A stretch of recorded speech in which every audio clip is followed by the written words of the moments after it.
Hey everybody, Mike Pfeiffer with Pfeiffer Hobby Supply. Today we're going to do the ACT3 Update 30. We're now getting into the 30s. Well, I'm into the 60s, but we're getting into the 30s of the updates. So let's get with it today. Okay, this one is beginning a little bit different than most of them. Why? Because I'm sitting on the floor. Why am I sitting on the floor? I have no clue. No, really I do. I got down here to get the tripod because I had the tripod folded up to do a video for the upcoming Southern New Mexico State Fair, and that they wanted to post on their Facebook page.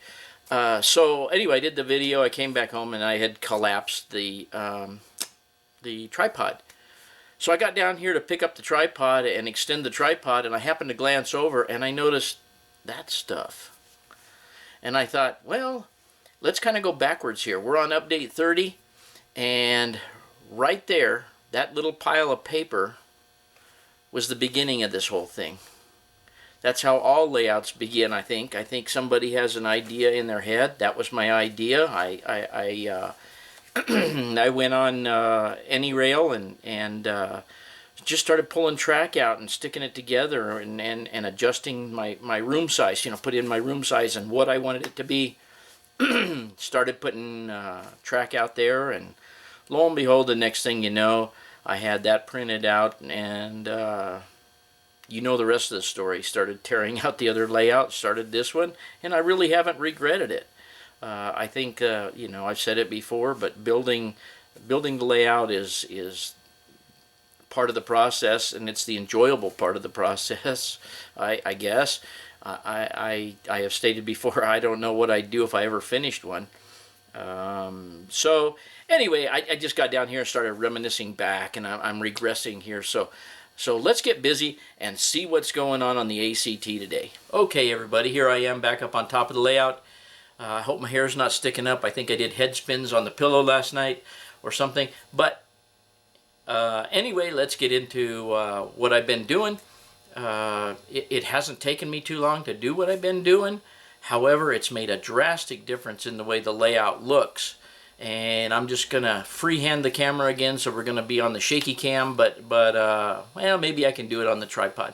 But I'm going to show you what's going on and hopefully enjoy it. Okay guys, here's a shot of the blending of the mountain heading north on my layout, or to your right. I've got it all in there. I haven't tried putting the building back in. Right up in here, I need to put another building that conveyor is going to go up to, and that building will be a flat, and I'm thinking about using a 3D flat and sticking it right on top or just behind the masonite up there, as if the building was on the other side of the hill and the conveyor is going up and into the top of the storage building. I don't want to cover up the smokestack, but I need somewhere for that conveyor to go. So that is the game plan up there. You can see that it all, I think, blended in pretty well. Of course, when I get foliage on it and stuff, that'll just blend it in even more. It'll be just fine. Now, let me bring you down somewhat. I don't mean down emotionally. But anyway, here's painting of rock. You can see the rock comes around here. As the rock gets here, it's a little more, of course it looks more reddish because there's reddish ground cover around. I can darken that up by blackening to make it blend on the left more. As I come around, you can see that I've painted all of the ground all the way down. All the rocks are painted. They can be lightened up or anything beyond this point.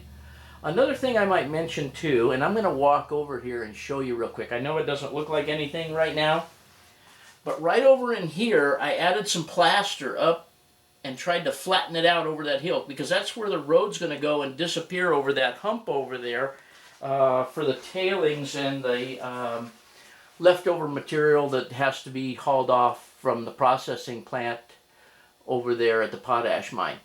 But anyway, the road isn't in, of course, but I did pre-plan for that. I did put ground color all the way around the layout, and we'll slow pan this. this stuff in the front right here is a little bit light, but I kind of wanted it that way. I want a definite difference between the red of the southwestern area and the low-lying area here. Now you can just kind of see what kind of a change it makes. And of course I'll have to blend better back where the lake is, and I understand that I'm going to have to blend that and bring it out some. But I can certainly go over this if it's too light. But up to the point where the mesa is down there, I'm really liking the color change. If I swing back around here, you can see how it's pretty red up here. And as it goes down, it kind of changes to a reddish brown. And as I go back around, it turns to a light brown. But, like I say, I like that. I guess the next step is going to be putting in some ground cover on this. I may work on the mine first. I may try and get the mine area back there done first, which means that I'm going to have to come up with a building flat of some kind, paper or otherwise, and put it back there, as I said, so that I can get the mine building put back in. I don't think you can see it on camera, not that it matters that much. But I did take, and when I had the building up in there with the chute going up, or the conveyor going up, I did mark around the bottom of the building, so I know where the building's going to set. I also have to raise the building up slightly, so I'm thinking of N-scale cork instead of HO. HO takes it up to track level, but I don't know if I want it at track level. It'll be a little too high. I'll have to make a determination on that when I get that far.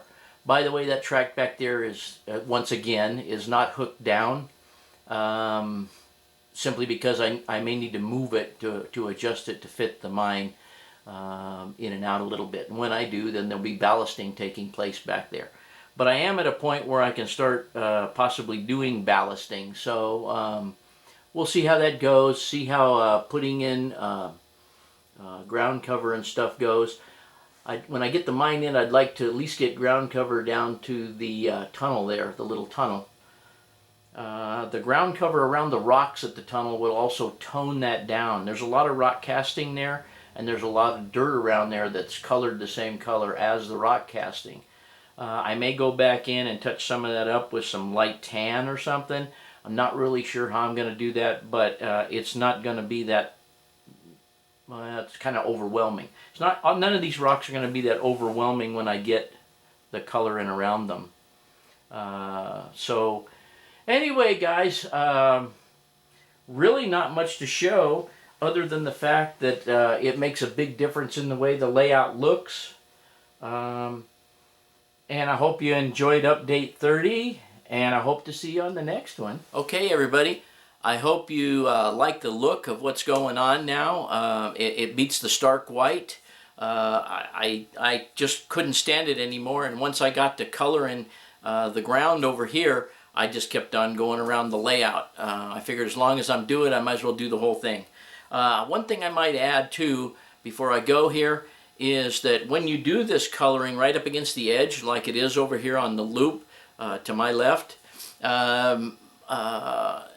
when you put that, because I use a real thin wash of color, and when I put it on there, it has a tendency to run off the edge. So anytime you're doing that, or anytime you're doing any scenery along the edge, especially if you have the fascia painted like I do already, not that I can't repaint it, but if you already have it painted, have a couple of wet paper towels handy.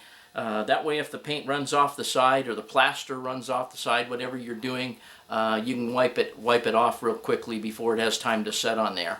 It'll save you a lot of time in the end. That's just a little tip on the end of the video here. And as usual, guys, don't forget to check out the YouTube N-Scale How-To channel, and thanks for watching.